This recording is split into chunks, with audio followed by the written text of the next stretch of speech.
He's blind in one eye. He performs miracles. He claims to be God. And in the end, he dies at the hands of Jesus. This is the Dajjal, the Antichrist in Islam. Unlike Christianity, which places the Antichrist at the center of Revelation, the Quran doesn't mention Dajjal by name. But the Hadith literature does, and it paints a terrifying picture. According to authentic Hadiths, the Dajjal will appear before the day of judgment. He will be a human born like any other man, but he will possess powers that defy natural explanation. He will raise the dead, command the sky to rain, make crops grow.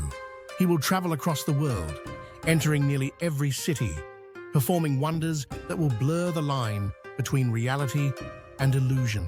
And most dangerously, he will claim divinity. His most distinct feature? One eye. Hadiths say one of his eyes will be deformed, bulging or flat, depending on the narration. Some traditions say it will look like a floating grape. Between his eyes, the word kafir, unbeliever, will be written. Only true believers will be able to read it, regardless of their literacy. He won't be a metaphor. He won't be a symbol of evil, like in some modern interpretations. He will be real, flesh and blood, a man empowered by something darker than mere charisma, and he will lead millions astray. His arrival will not be in isolation. Islamic eschatology predicts a series of world-shaking events before he emerges. Widespread injustice, economic collapse, natural disasters, war in the Middle East, and moral decay. The world will grow impatient for salvation. In that chaos, Dajjal offers peace, prosperity, and a false utopia. It's one of the reasons why his name is invoked in political discourse today. In many Muslim-majority cultures, calling someone or something Dajjal-like implies deep deception, a messiah figure with ulterior motives. Over the years, accusations have been leveled at politicians, globalist agendas, tech billionaires, and even entertainment trends. Anything that manipulates perception while subverting faith is suspect. And here's where things get more dangerous. Some scholars debate whether Dajjal's coming will be literal or metaphorical. They argue that a system of control, a surveillance state, a digital panopticon, an AI-driven economy may fulfill the same prophecies. A world where humans lose autonomy and are fed a constant stream of illusions. A world governed by algorithms, not ethics. By convenience, not conscience. But traditional interpretations reject this modernist reading. The Dajjal is not an idea. He is a person, and he will move rapidly. Hadiths say he will cover the entire world in 40 days. The first day lasting a year, the second a month, the third a week, and the rest normal. This bizarre distortion of time has been interpreted literally by some and symbolically by others as a metaphor for the acceleration of influence.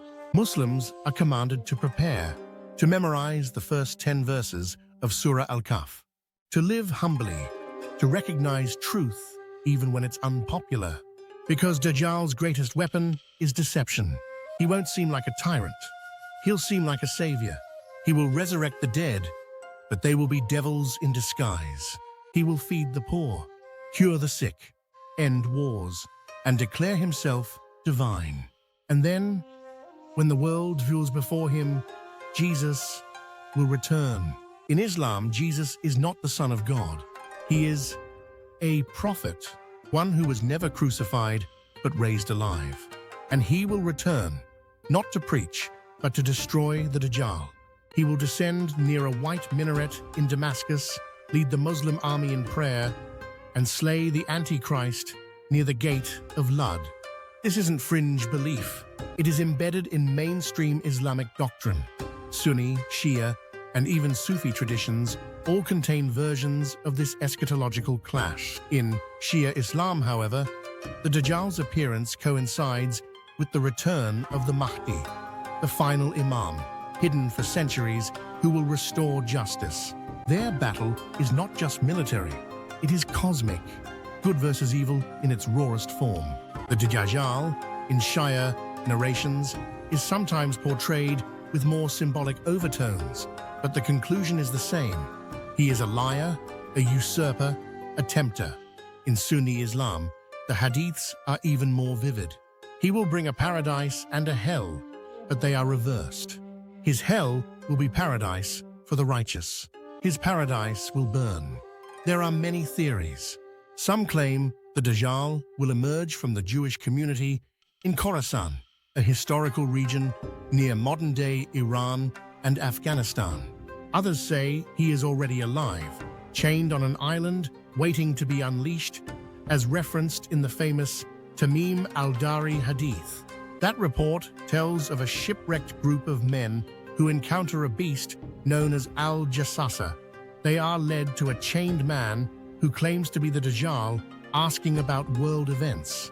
When they return, the Prophet confirms the encounter as real. So who is Dajjal really? A false prophet? A tyrant empowered by jinn? A literal man? A system? His most dangerous trait is not brute force, it is persuasion. He offers everything the world desires: peace, stability, wealth. He offers salvation, but he takes your soul, and the only weapon against him is clarity, faith that doesn't waver, eyes that can see through illusions, hearts that don't compromise. Because in the end, he won't arrive in darkness. He will arrive in light, and many will follow him into it, believing they have found the truth. But they will be walking into the fire, and only those who truly know the signs will survive.